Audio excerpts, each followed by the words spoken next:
এই আজকে এখানে এসেছি পয়লা বৈশাখে আমার বান্ধবীর বাড়িতে এসেছি। এখানে অনুষ্ঠান না ঘরোয়া অনুষ্ঠান হচ্ছে, রান্নাবান্না চলছে। এই আলু ভাজছি, এখানে চিকেনের আলু, আর এখানে দই কাতলা করবো। মাছ ভাজা হয়ে গেছে এখানে, এই যে মাছ ভাজা হয়ে গেছে। এবার দই কাতলা করবো। এটা এই টক দই ফেটিয়ে রেখে দিয়েছি।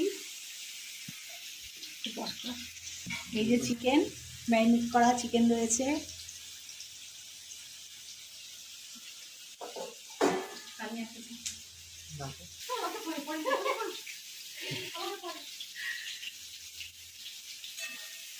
আজকে পয়লা বৈশাখটা একদম জমে যাবে বন্ধুরা। সবাই আপনারা ভালো থাকুন। নতুন বছরের অনেক অনেক শুভেচ্ছা, আন্তরিক অভিনন্দন, ভালোবাসা সব রইল। আপনারা সবাই ভালো থাকুন।